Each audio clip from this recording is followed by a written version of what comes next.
Coming to you from the studios at the Illinois Rock and Roll Museum on Route 66, it's the Rock and Roll Chicago podcast. Rock and roll Chicago, rock and roll Chicago, my hometown. Well, I was born in the city, gonna rock the city, Chicago.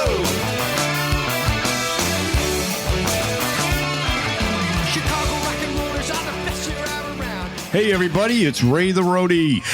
And this is Hollywood Mike. I have no idea what's going to happen right now. Uh-oh. Why? What's wrong? I don't know. We're already joking around with these guys. I know we It's going are. to be a lot of fun. It's going to be a lot of fun. I mean, we've gone to the porn jokes early. We did. Yeah. Before the mic was even hot. We went right to the smut. And that was a poor choice of words. We're talking about porn and the mic is hot. Well, Well. I guess this mic is always hot. You know what I mean? I'm the one I'm speaking into. I'm talking about, not you. Yeah, you got a dump button, right? Yeah, no, this is the internet. Yeah. So who we got here tonight? I don't know who we got here tonight. We got the Dixon Bandits. We're going to let these guys introduce themselves. Yes, we are. The Dixon Welcome. Bandits. See, that's also a porn joke. Dixon Bandits. Oh, God. Where's that button? Hit the button. All right, so yes, we are the Dixon Bandits. I'm Doug. And I'm Mike. I'm Dean. I'm Pat. I'm the keyboard player. And we have a few other members that could not make it here tonight. Our sound guy and our guitar our player. sound guy and Another guitar player. Bobby. Right, and our bass player, Bobby and our bass player's Paul. Paul is a phenomenal bass player. So you guys got 6 guys on stage and a sound guy. Six guys and the sound guy, yes. Okay. Well, sorry they couldn't all make it, but thank you. As you can see, with this, we're very space. And our sound guy's name is Jeff. I just want to get that in there because he'll say, you didn't say my name. All right. Hey, Jeff. There you go. Yeah, you got to do that. How's the sound? How's it sound, Jeff? Let me know. Yeah. So who started this band? So this started like 30 years ago, maybe a little longer. It was actually me and him with another guitar player, a bass player, and a singer. And we played for maybe 8, 9, 10 years.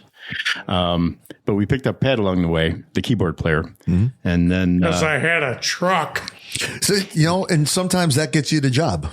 It really did. does. Mm-hmm. It got me the job. And then we picked up the guitar player from Marshall Tucker, who, amazingly enough, we were looking for a guitar player, and he calls and he says, "Yeah, I play with Marshall Tucker." I'm like, "Yeah, well, like with the record? What do you mean you play with Marshall Tucker?" He lived in Elk Grove. Yeah. And he comes out and he plugs in his amp, turns it on. He's like, "All right, I'm ready to go." I'm like, "You don't want to warm up or nothing?" He's like, "No." I'm like, all right, cool. Well, let's play. We played like Sweet Home Alabama, or maybe we played Crossroads. No, it wasn't Crossroads. It was It's amazing. Call Me the Breeze, I think it was. Yeah. He played phenomenally. He was a pro. It was like, oh my God, we get done playing. It's like, well, what are you doing, man? You're welcome to play with us anytime you want. So that was the lineup back then. That was, like I said, 30 years ago. Don't breeze over that whole thing.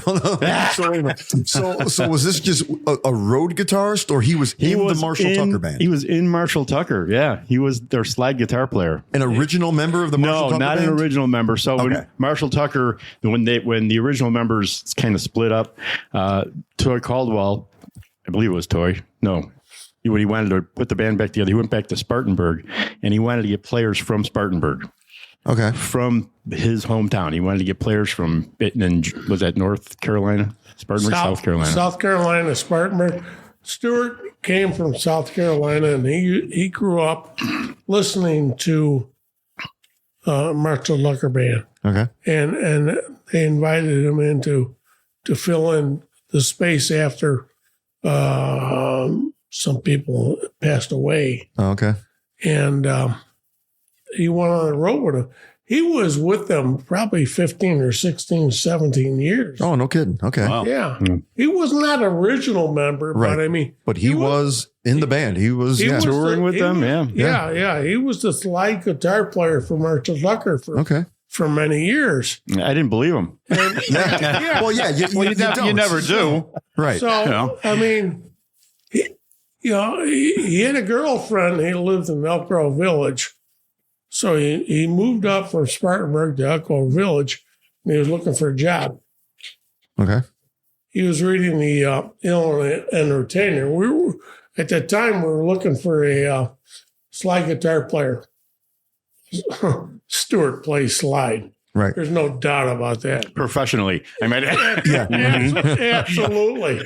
So he answered the ad. So we had him over for an audition, and I was like, "This guy is hello." I think that was me. Yeah. No. And this guy is like, why wouldn't we hire have this guy in? And our bass player is like, oh no, how long is he going to be with us? I mean, he's been on the main stage for so many years. So who gives a shit? He's going to make us a better band. Right. Yeah. So, I mean. How long was he with you? He was with us a year and a half. Oh, that's not too bad. Yeah. And then he had to go back to Marshall Tucker. Right. To make money. Right. When he did that, Doug decided he would go to raise a family. Yeah. So he's So this was a while ago. We're going back a while ago when this is 20. Stuart was his name, was playing with you guys. So it was about 24 years ago. Okay. And then I was like, I was going to rehearsal and my wife was playing with the kids on the living room floor. They were like 1 and 3. And I thinking, what am I doing? I'm missing it, So I'm like, I'm going to raise kids. I'm not going to be in the band anymore. So they actually did a thing with Stuart, Pat and Mike, and our bass player at the time. And they played blues and country. Did some country stuff, right? Yeah, we did country. Yeah. Back in the old days, Stuart and I, and Stuart Swanley, he was the guy from Marshall Tucker. Him and I got a country band together. It was called the Orbit Ponies. Okay. And we played the Taste of Chicago Country Fest back in 1995. It was a big deal. Yeah. Okay. But as it turns out, that was the last time the Orbit Ponies ever played for anybody. So, I mean, he went back with Marshall Tucker, and I waited for Doug.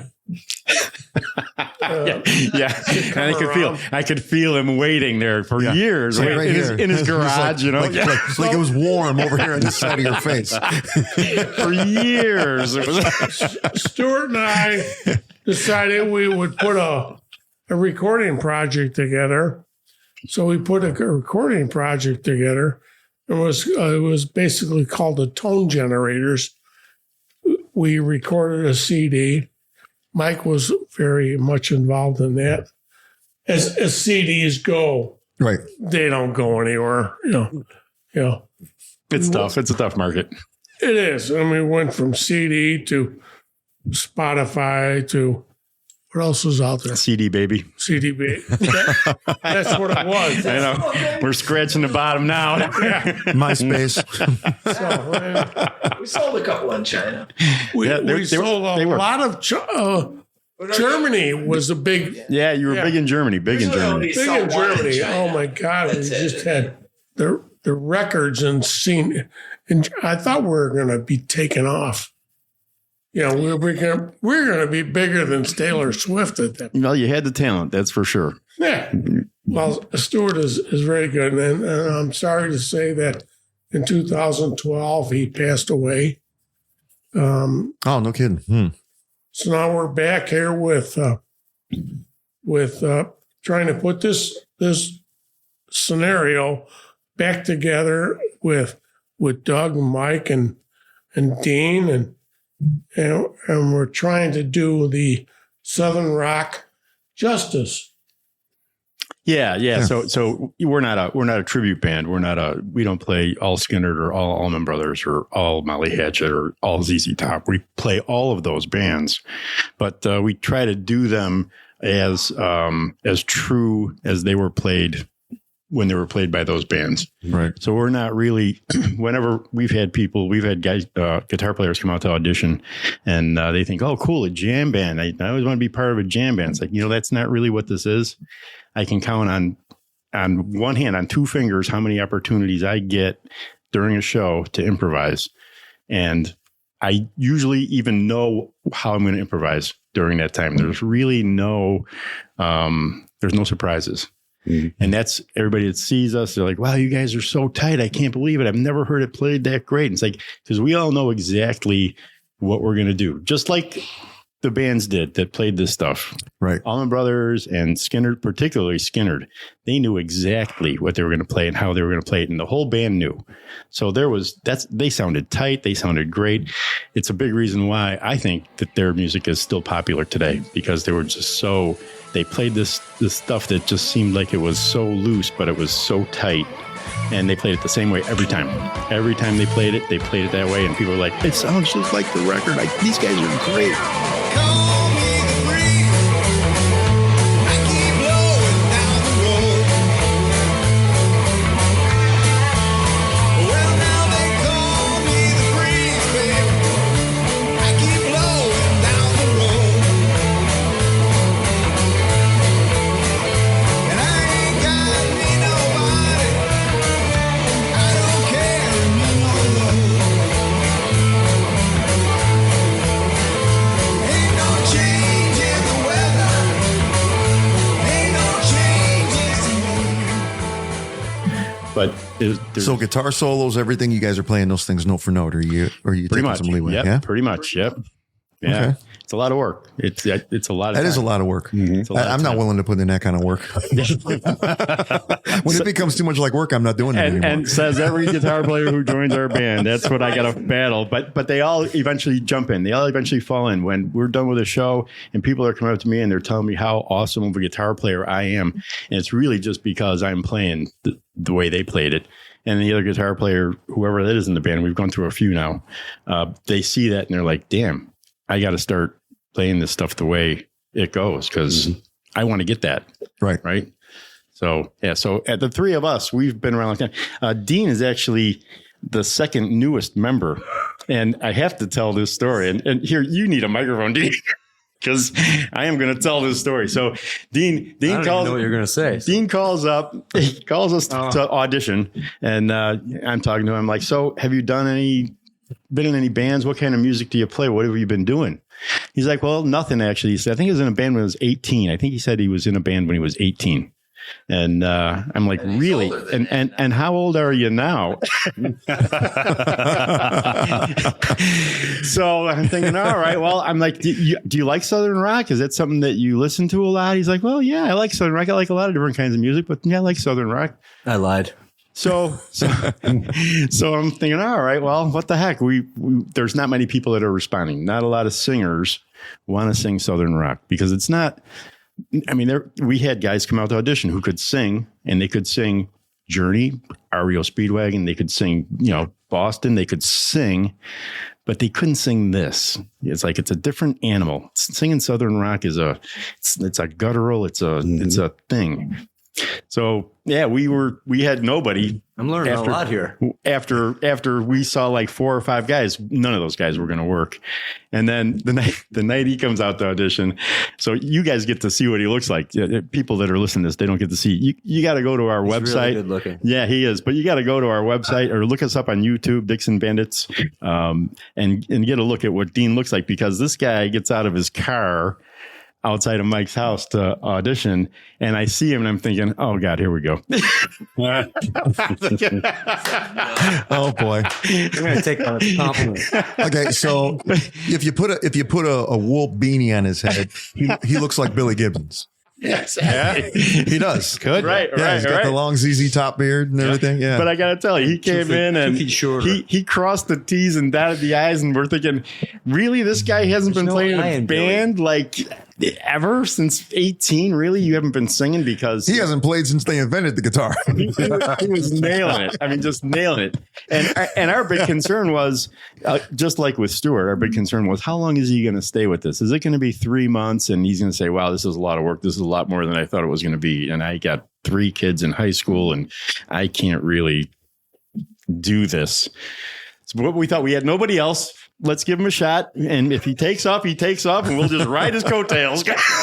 I'm so glad I had to fight all those great singers to get this gig. But he's phenomenal, and really, he's phenomenal, and it worked out great. And the longer he stays, the better he gets. And I know we're all really hoping that he stays here until his kids get married and have kids. And I was going to try to make it to the podcast, and then I was going to reevaluate. So this is a fairly new formation then. Yeah. So with Dean and our new guitar player, Bobby, Dean came on last year and Bobby came on just a few months ago. So yeah, this summer is going to be a Dixon Bandit band that I don't want to say that nobody's seen this because they've seen us and we really are the core of the band. You know, it's like the music doesn't really change. And I'm kind of a stickler with the other guitar player to, play it how it goes, man, play it how it goes. And he's coming around. He actually is getting better and Dean's great. So really, and there's not really a new version of the band. It really is just the band just carrying on. We've replaced parts as they move away or wear out. Now, are you guys based out of Dixon, or is that just the name? That's just the name. Just the name? Although I wish we could say, and I should have just said, no, we're from Dixon. Absolutely. We're from, but no, Dixon's so small. They would have known. So we were after like a Mason Dixon thing and somebody wanted Bandits in the name. It might've been me. And then, so we just came up with that. Right. I pulled it off of a license plate. Oh, no kidding. On the Kennedy. It said Bandits, and I'm like, okay. Yeah. So that works. So where are you based out of? Where are you mostly located? Mount Prospect. Oh, okay. All right. So up north. Yeah. All right. Right. That explains why our former guests. All right. So have you guys played any shows? Is it that new or oh no? God, no. We recently, like this year. Any show? Yeah. No, I mean this calendar year. Yeah, it seems like you guys are so new. So we did 25. We did 25 shows. You did, okay. Last summer, yeah. So we were playing every weekend during the summer. Good, excellent. A lot of festivals, a lot of bars, a lot of outdoor events. So yeah, we were pretty busy.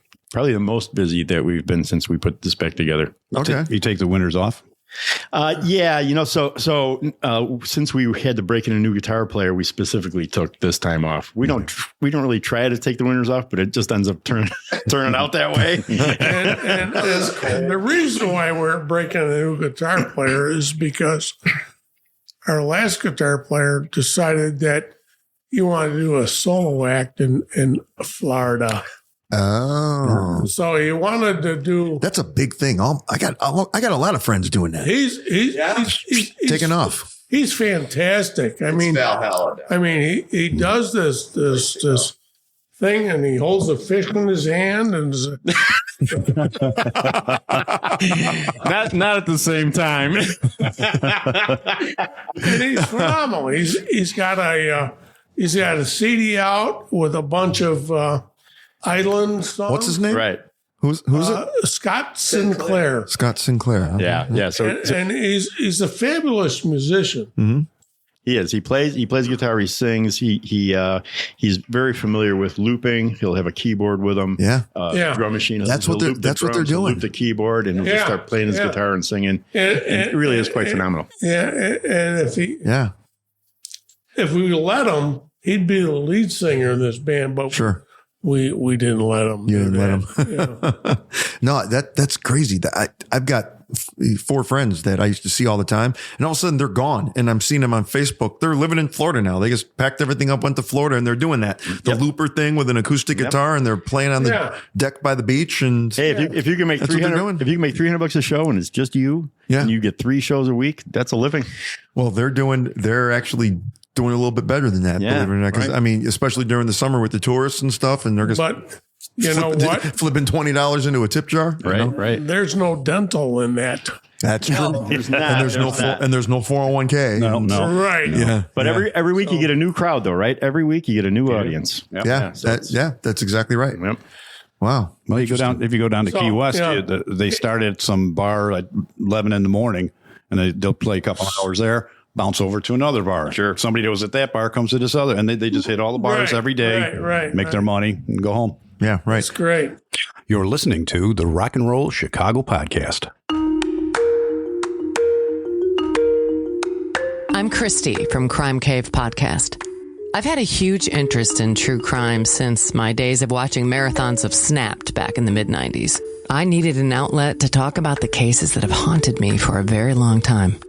With each episode under 20 minutes, I shine a light on some of the most bizarre cases in the last 50 years. Join me in The Crime Cave. Hi, I'm Rick Anthony. I'd like to thank my radio brothers, Ray the Roadie and Hollywood Mike, for allowing me to tell you about my podcast, the Someone You Should Know podcast. We spotlight musicians, authors, and interesting people, and we like to say we're making a difference one artist at a time. The podcast is heard twice a week on Mondays and Thursdays, and you can check it out on your favorite streaming platforms and on the web at someoneyoushouldknowpodcast.com. That's the Someone You Should Know podcast with me, Rick Anthony. Making a difference, one artist at a time. Tell us about some of the places that you guys are playing. Do you play mostly up around the Mount Prospect area? No, so we play up north. A lot of Antioch shows. We play. We did the Lake County Fair, and we did the Villa Park Festival this summer. We played in Roselle. I'm from Roselle, so we play at the. Oh, no kidding. We'll do the either Taste of Roselle or they have a Rose Fest. You still living in Roselle? I still live in Roselle. Where do you live? Roselle. He just said. Are you familiar with Roselle? He wants your specific Yeah, you want my address? Yeah. So are you familiar? I grew up in Roselle. I live right by Lake Park West Campus. That's where I graduated from high school. So did I. No kidding. Yeah. Okay, let's I was many years before you did. Get some cheeseburgers. Let's let these two catch up. You guys want to go next door and have a drink? Yeah, I think that's what we're going to do after this. That's where we end up after this. Why don't you have drinks in here? I went to, we're not, no liquor license. No liquor license. It happened one time, and the president of the place found out about it, and he's like, that can't happen. No, we can drink them. You just can't sell them, right? Yeah, right.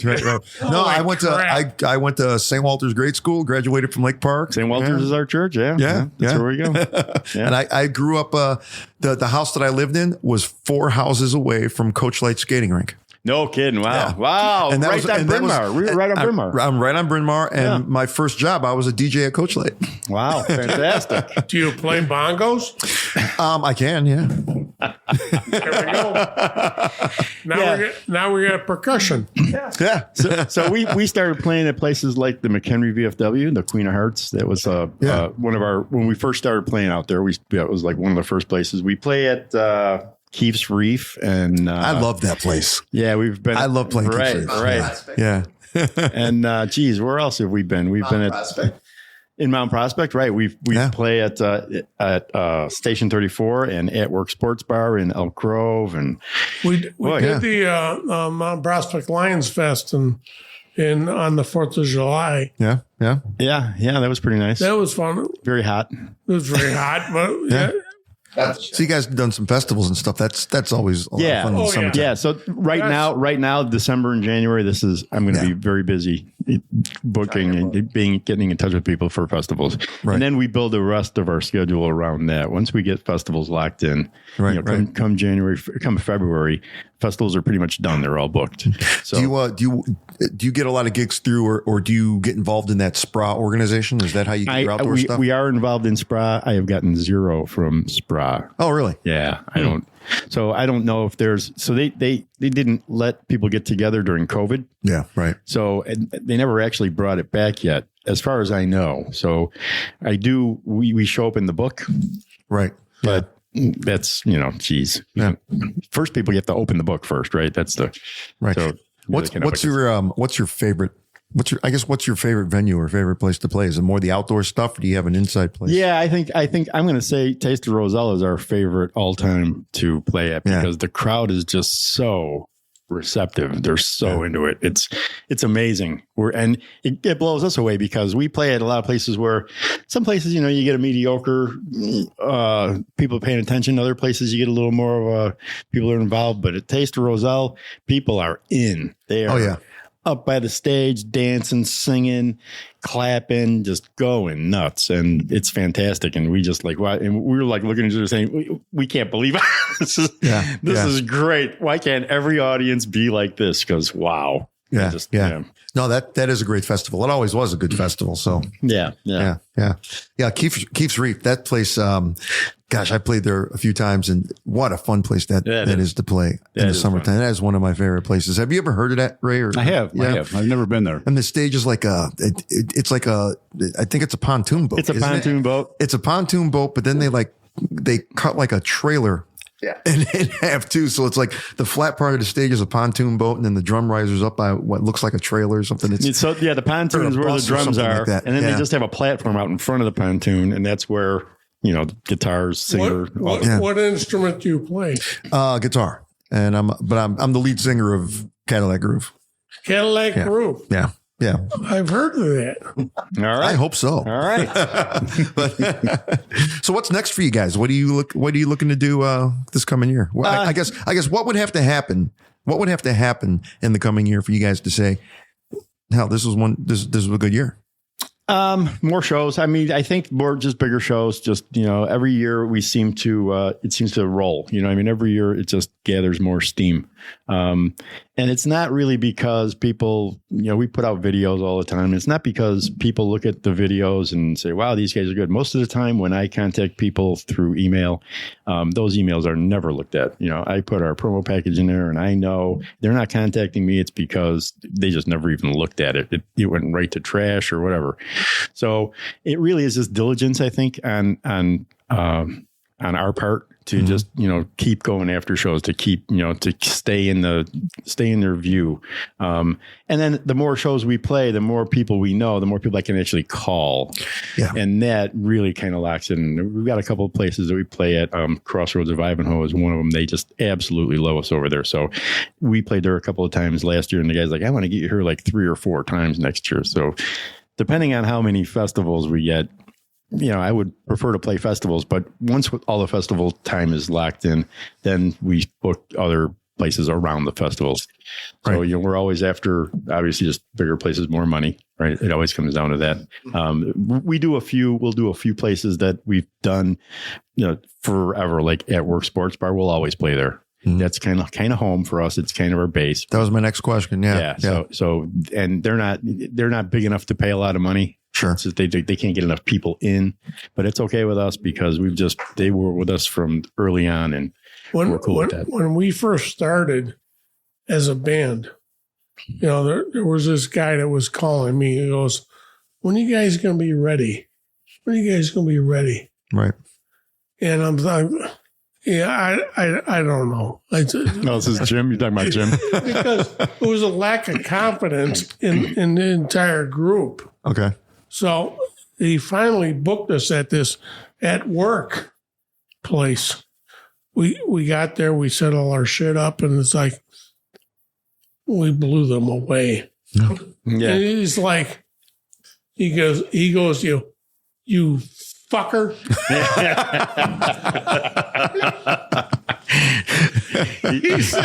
he said, you guys smoked.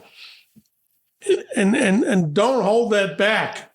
I mean, because and ever since he said that, he's like, the confidence on what we're doing has been multiplied by gazillions. Yeah, he is one of our biggest fans.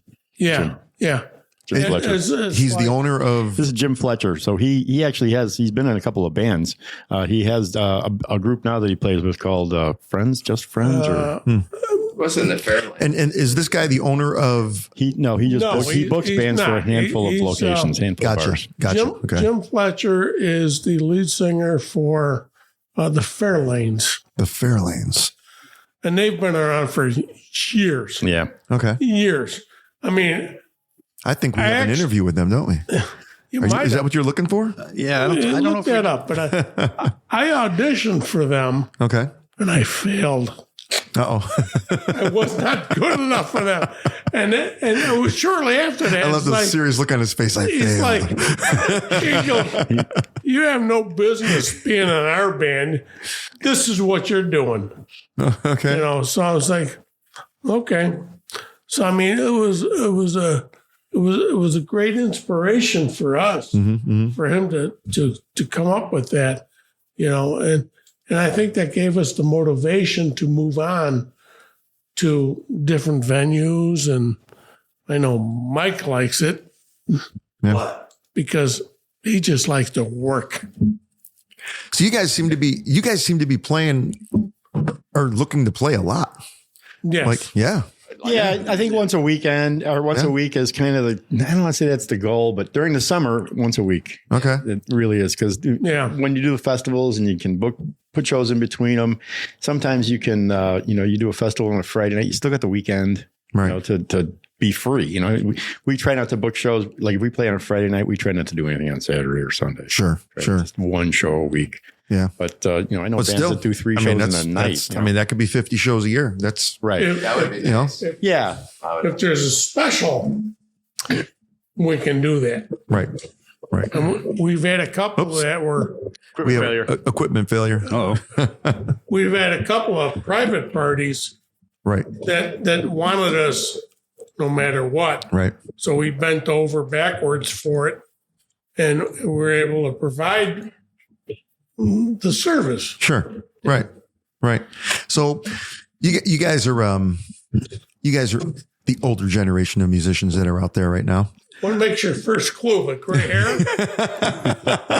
You rat bastard. No, the fact that you knew that a Hammond B3 is not a digital keyboard. It's not.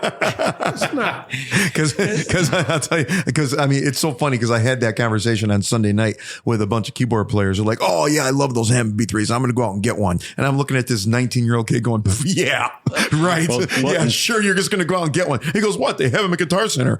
No, they don't. And he was talking about the keyboard, that you can go pick up for $1,000, the digital thing. No. You notice he named the first band that he was in after us, the Tone Generators, and that is part of the Hammond B3. Yeah. I mean, that's true. Stuart and I, we're back in the day, and we're deciding on the band name, and he says, well, Tone Generators. The Tone Generator is the beef of the B3. Right. If anybody knows that. Nobody knows that. And our record sales reflect that. Yeah. So do you play a B3?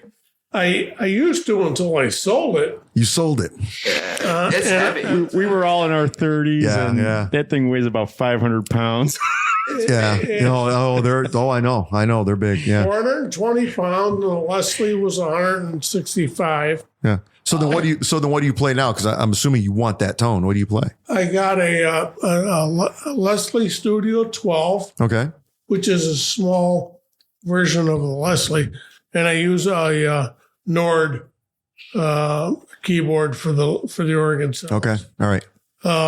Which is pretty realistic as far as these assholes can't figure that out. Most of the time we can't hear him. This is kind of an eye opener. Yeah. I'm assuming you've seen the B3 digital keyboard that I'm referring to. I mean, it looks. It's got the sliders on it and everything. I don't care. It's even made of wood. I mean, it's even. No, it's not. If it's not 500 pounds, he's not playing it. Yeah. Well, it's funny because I've got gigs from a local venue that we used to play at, and I dragged the B3 there. Mm-hmm. And after I got it there, I actually broke my ankle. Oh wow. So this is 2 blocks away from his house, and you wheeled it. Yeah. Down the sidewalk. It was. He's pushing a Hammond B3 down the sidewalk. That's a good picture, right? Wow. But it did fit in the back of my pickup truck.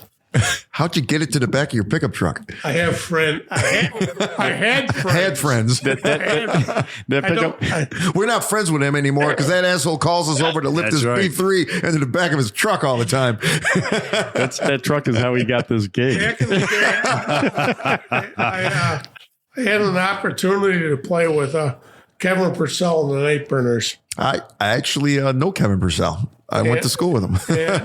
and back in the old days, we played I don't know how this happened, but we got a gig at the House of Blues, opening up for the Creedence Clearwater Revisited. revisited. Yeah. Right. Yeah. Right. Yeah. So I think I was at that show. So we get down there. I got the Hammond B3 in the back of the truck, and the guy says to me, "You know, we got a B3 up on the stage here." So, okay, I'll use that one. Okay. Yeah. So I left mine on my pickup truck. It was a great gig. You left your Hammond B3 in the pickup truck underneath. Yes. Underneath the street at the House of Blues. Yes. well, I guess, who's going to steal it? If you can pick up a Hammond B3 and run down the street and I can't catch you, you deserve it. Four guys. That's all it takes. 4 guys. Yeah. So what are you playing, Cruz? Something smaller nowadays? You asking me? Yeah. Yeah. So, back then we did Marshall half stacks, and I still have a Marshall half stack, but our sound guy won't let me play it anymore because it's too freaking loud. Yeah. So You're a freaking freak with it.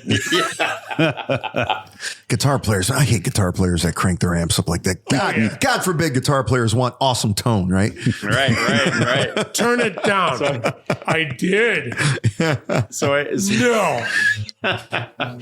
had to get a Mesa Boogie. It's a triple plex, so it's got the three channels. Very nice. Kind of covers all the bases. I'm not a real pedal guy, so I don't really use any kind of. And you really don't need them for Southern rock. No, right. Yeah, go for the twang. Yeah. It really, and according to the Southern rock guitar players, Dickie Betts and Gary Rossington, it's like you want to improve your tone, practice. Yeah. Right. And there really is. They're right because, I, in the 30 years before this, I played my guitar once or twice a week and I used to sweat when we had shows. I hope I don't blow any parts. And now I play my guitar 2 or 3 hours a day, every day. And when we have a show, I am dead certain that it's going to be difficult for me to not play this right. Yeah.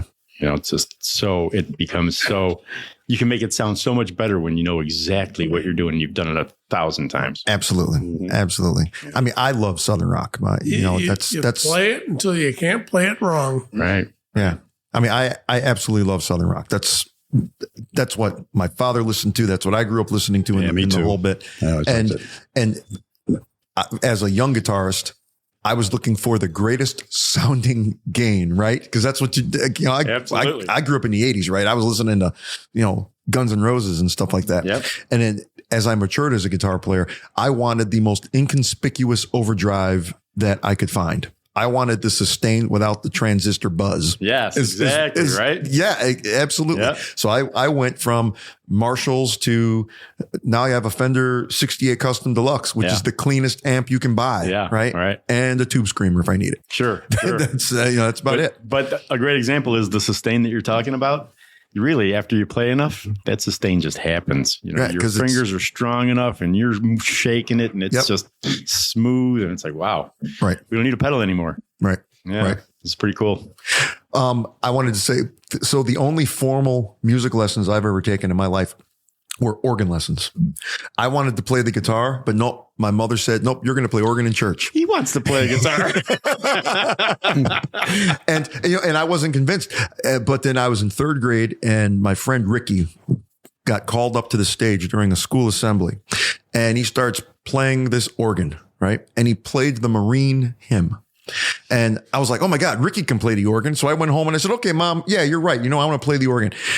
I was so young, I don't remember exactly the time frame, but it seemed like the next day there was an organ in our dining room. And I was taking organ lessons and it was bought secondhand. It was a 1969 Wurlitzer Spinet organ. It's got the wop, it's got the vibrato pedal and the wop pedal. It's got the wooden pedals on the floor and the built-in speaker and the double, keyboard and the whole bit. And I still have it. And wow. It's in I still have it. Wow. And I need to get somebody to come in and kind of go through it because each one of the contacts and the keys. You realize that it ain't worth shit anymore. No. Doesn't matter. But it sounds freaking awesome. It really does. It really does. And it's not heavy. That's the thing. I can pick the thing up. It's about this wide, but it's only about that deep, but I can pick the thing up. It weighs maybe about 100 pounds. Yeah. I carried it down into my basement by myself. Wow. So, I mean, and I keep telling the keyboard player in my band that I'm going to get it fixed one day and I'm going to show up with it in the back of my truck. And I would say, here, this is what you're playing for the gig because I want to hear it. It's got the direct outs and the whole bit. It sounds great. It really does. Yep.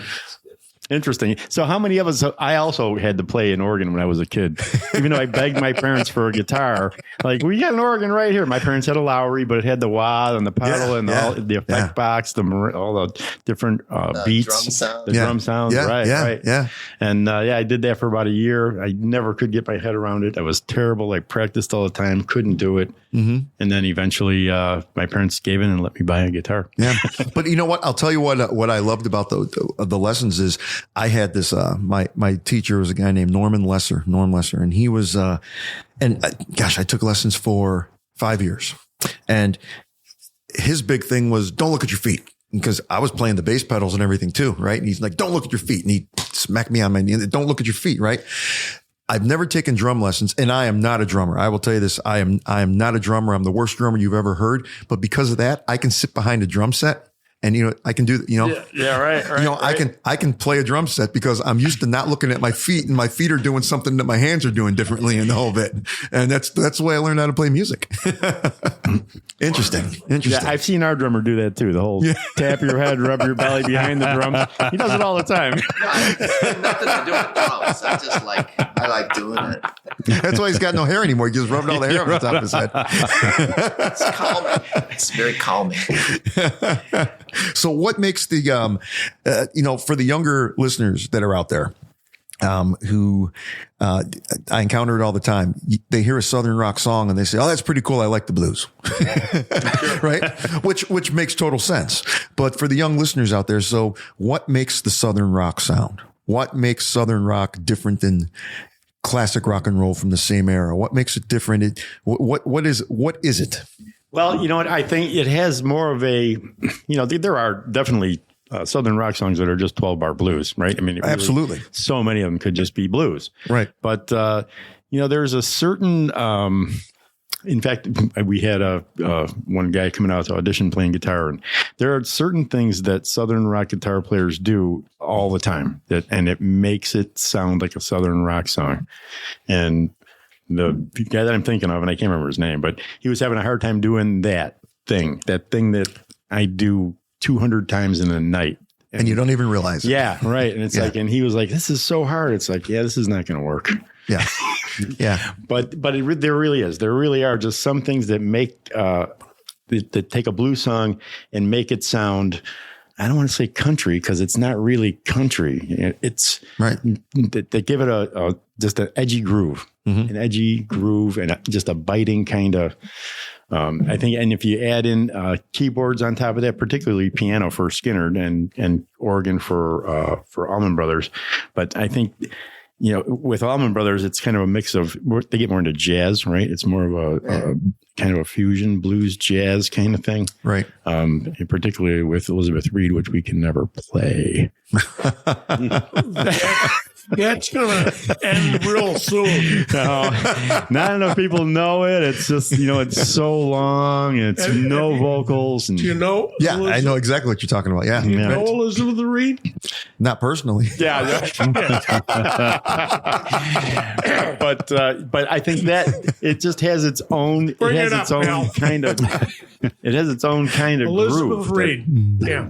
Yeah, that makes it. Yeah. And we are dabbling a little bit. I don't want to give away the farm too much, but we're working up a new show for next year, and we are going to have some surprises. And we are kind of moving around. I'm trying to stay in the genre, but also trying to make things more upbeat at particular times. We build our sets so that it's more entertaining for the audience. Yeah. And, there's times when it's time to show off. There's times when it's like we're going and they're just watching. They're not going to sing. They're not going to clap. They're not going to dance. We're just showing off, and then they're going, wow. And they're going, wow. And the cameras come out and everybody's taking video. And that's when we know we're on our way. This is it. This is the show now. Here we go. Well, I heard lots of people say they're gonna settle down. Don't see their faces and they don't come around. Well, I'm not that way. I got to move along. I like to drink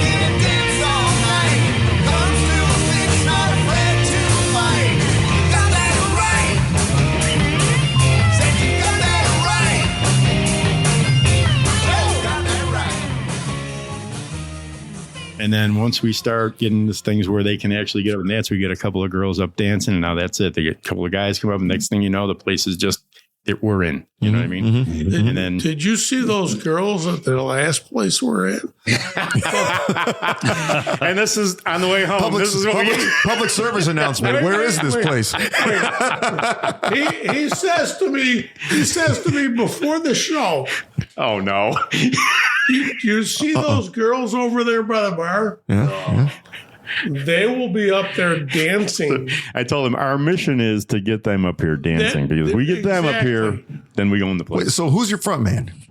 Dean. Okay, Dean. You're the front man. Okay, well, see, that's a front man's job too. I mean, you have to look at what's going on in the audience, because I mean, what's one of the greatest things that happened? A bachelorette party shows up at the gig. I mean, I mean, everything's just about to go off the hook at that point. Or a group of teachers. You're right. Group of teachers. You're right. Group of teachers shows up at a gig. Party's about. They to are happen. hardcore, right? Oh, they are. Okay, so the question you need to ask is, how many teachers are here tonight? Yeah. Oh, you won't have to ask. They'll tell you. You'll find out real quick who the teachers are. Yeah. Maybe that's why our summer gigs go so well. There's more teachers. That is. Absolutely. That particular show was Firewater in Edison Park, I believe. Yeah. Unfortunately, my wife was also at that show, and these two beautiful women show up. They're wearing like crop tops. Yep. And I could sense something was going on in the audience, because everyone stopped looking at me and started looking over at the two women dancing. Yeah. And I refused to look over there because I could just feel my wife's eyes burning into me. I was like, I don't care what I'm doing, what they're doing, but I am not looking over there. That's why you have to wear sunglasses. I know, that's what I probably need to do. Yeah. Put that in the book. When you write the book of rules, that's definitely going to be in the top 10. Yeah. Wear sunglasses or don't look. Don't look / wear sunglasses. Yeah. So what was going on? I know one of you other guys saw. Come on. Yeah. We didn't look. We don't know what happened. We know they came up by the stage. That's all we know. Yeah. That's all we're saying anyway. So we played this gig. It was a private party. We played this gig, and it was a private party. And they brought that. Go ahead and tell them what you see there. That's a giant penis. Inflatable penis. It's a fake penis. It's an inflatable penis. There were two of them, weren't there? Yeah. There was two of them. You know what? Why would you need two of them? Sword fighting. That's for sword fighting. For balance. Do you know how many children were there? Wait. Did you see the size of those penises? There were children at that party. They were playing with these penises in the water. Oh, geez. Oh, no. And we're trying to play. Let me guess. This was on the chain of lakes somewhere, wasn't it? We're trying to. It was play up north, close to the chain. Yeah. We're trying to play that smell while this is going on. You're trying to play that smell while you're looking at penises bobbing up and down in the water. Those are two things that you never put together. And we're back to the porn jokes, everybody. We're back to the porn jokes. Hit the buttons. Oh, man. Do the Dixon Bandits have a good time at their shows? Fuck yeah. Yeah, I guess so. We better, because we're certainly not doing this for the money. No. So now, it was not for the money. It was for the whatever it is, you know. So now that everybody knows all about the Dixon Bandits, where can they find you socially?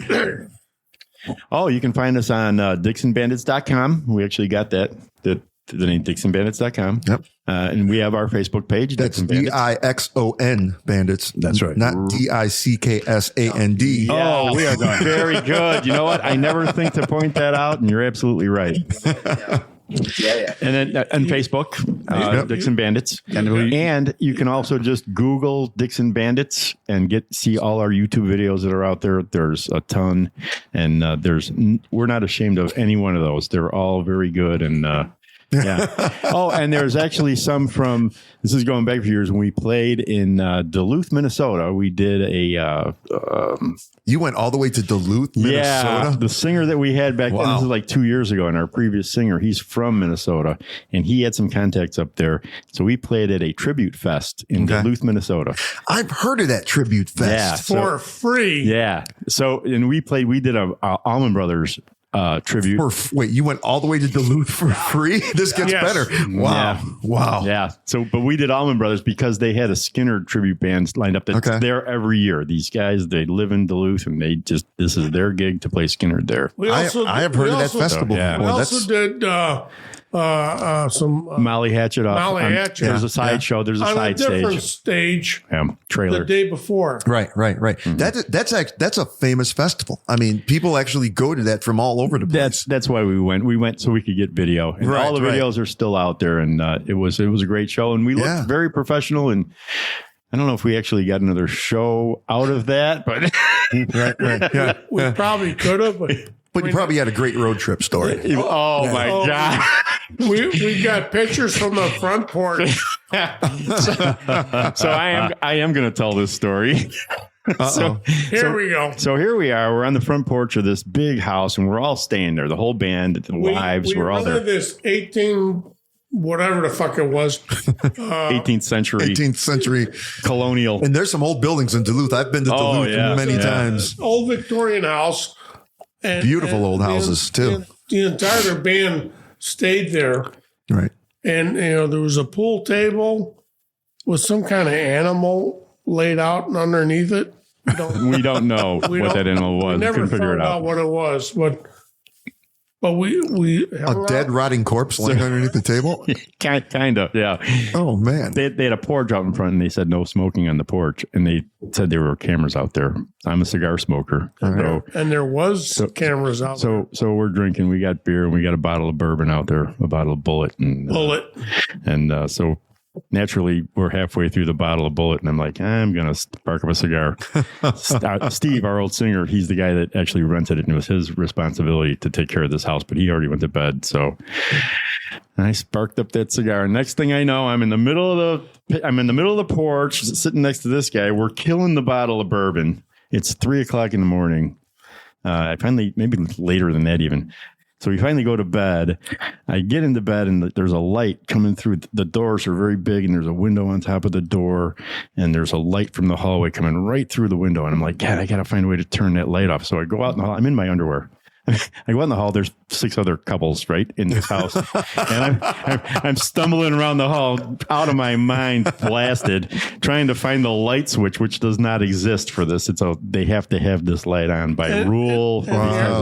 Safety. You're standing there with your junk in your hand. My wife finally comes and grabs me and says, "You're in your underwear in the hallway. Get back to bed. Just go to sleep."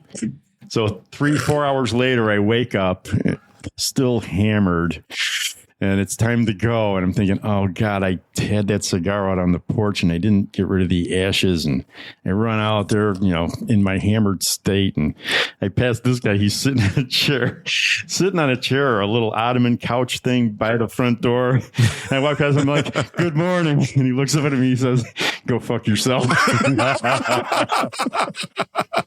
Feel the love. So I go out to the porch, and everything's been cleaned up already. I go in the kitchen. Steve's in there, and I knew it was him. I knew he cleaned it up, and I go in the kitchen. I'm like, I'm sorry, man. I just want to say I wasn't trying to be a dick. And he looks at me and says, you weren't even trying? Oh, Jesus. Well, I'll tell you what, guys. I'm going to try and get out and see you guys. You guys sound like a lot of fun. Yeah. Do you have anything coming up? Do you have anything on the books for like February, March, April, or anything like that? We don't have any shows slated right now. Okay. But that's what you're going to be doing over the winter. We will. February, March will fill up. February might be a little dicey just because, like I said, we're trying to put together a new show. We're trying something a little different, and it's going to be a little more work than we usually do. Usually we're just adding 2 or 3 or 4 songs, and that's it.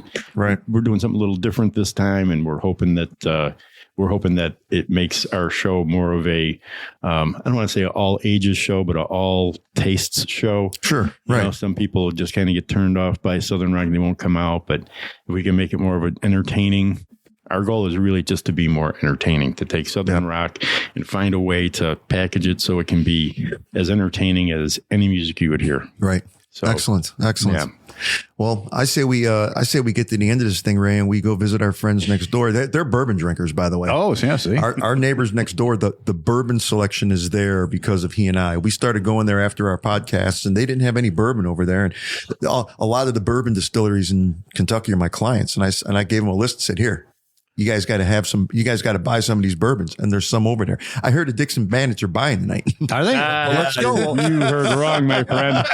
We thought you were buying. Is that what you heard? That's what I heard. We're getting paid for this, aren't we? Yeah. Then if we're getting paid for this, then we're buying. We're not getting paid for this. So. Yeah, you got that right.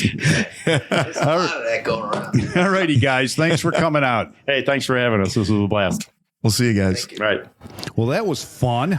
Dixon Bandits. Dixon Bandits. Yeah, we have to say Dixon Bandits. Dixon, that's right. Not Dixon Bandits. That's right. That'd be pornographic. That'd be going back to the porn jokes. See, we went to the porn jokes early. We started the podcast and we finished the podcast with it. That's right. It creates a balance, and they probably call that something in the broadcasting world to create a beginning and ending type balance. Yeah, but we're not broadcasters, so I have no idea. No, not really. No, we're just a couple of we're just hacks. But I wish they would have brought instruments. It would have been fun to hear what they. It would have, but yeah, it would have. But I'm sure they've got plenty of videos out there, so people can go check them out there. Yeah, and I'm sure Paul will find something in post there that he'll find a slip in and lets people get a little listen to them. Right. So my friends back in my hometown of Roselle. Go out and see these guys. Yeah, that's right. They play Roselle a lot. That's right. You still got a house guest, or your house guest gone? Oh no, gone. Gone. Okay. Yeah. Just checking. I didn't know if they had semi-permanent residency. He said it's really nice here, Mike. Yeah, no, that only lasted about a week. So, okay. Yeah. All righty then. Well, as usual, thank you for listening to the podcast. Catch us every Tuesday for another exciting episode of the Rock and Roll Chicago podcast. See ya. The Rock and Roll Chicago podcast is edited by Paul Martin. Theme song courtesy of M&R Rush. The Rock and Roll Chicago podcast does not own the rights to any of the music heard on the show. The music is used to promote the guests that are featured. Chicago.